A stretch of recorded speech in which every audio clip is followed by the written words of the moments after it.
Hi, my name is Zach Lowe. I'm just here at FitMetabolism, and today I wanted to talk about the single leg deadlift or suitcase lift with dumbbells in both hands, which is kind of the second sequence of the three for the suitcase lifts or the single leg deadlifts. Now, what I want to go through today was if you're going to incorporate some weight to it now. So once you've perfected the single leg deadlift pattern using the stick, you can now advance on to dumbbells in both hands. Now, what I'm going to do is I'm going to set myself up where my feet are about shoulder width apart to pick these guys up properly.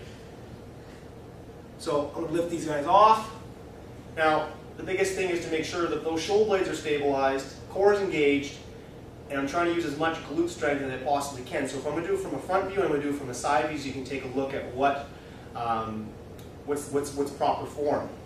So now I'm in a good position here, and you can pick whatever leg you want to kick back. But the big thing is obviously the balanced leg is going to be bent to start off, and then once you get advanced with that, you can try and straighten it. The back leg, or the leg that you're kicking back, you want to make sure is completely straight. And what I always recommend is pointing the toe to the back wall to get that glute to fire a little bit more, which will help increase that center of gravity.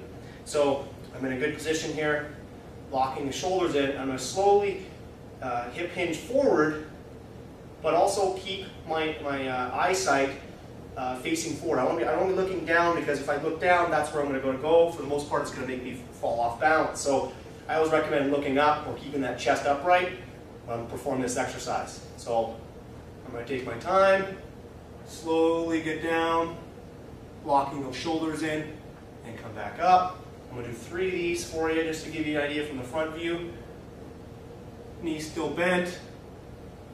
Come back up. As you can see, that my right hip, I want to make sure is always facing down to the ground. I don't want to open it up, which will take some practice. Come back up. I'll go from a side view. Now, when I'm looking from a side view, what I want you to try and make sure of is obviously the back is nice and flat as I perform the exercise, but also keeping that right hip down. And as you can see, those dumbbells, I'm not putting them in front of me. I'm trying to keep them as close to that balance leg as possible, or closest to my center of gravity, so I don't jeopardize that lower back. So I'm going to do a couple more here. I'm kind of rolling them down that leg, nice and controlled. One more here. So that's basically the suitcase lift with dumbbells in both hands. There's a lot of things going on there, but obviously I always recommend trying to perform the exercise with the stick, then adding the weight later when you feel like you've kind of perfected that patterning to prevent injury.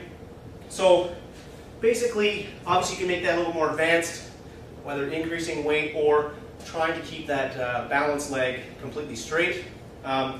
Stay tuned for the next blog, where I'm gonna kind of do the third phase of the suitcase lift, the single leg suitcase lift, where I am using just one dumbbell in one hand, not dumbbells in both hands, which is a tougher exercise with the counterbalancing with where your weight is. So it's a little bit more tougher on the core aspect. So I hope you stay tuned for that, and I hope you learned some interesting points from the suitcase lift.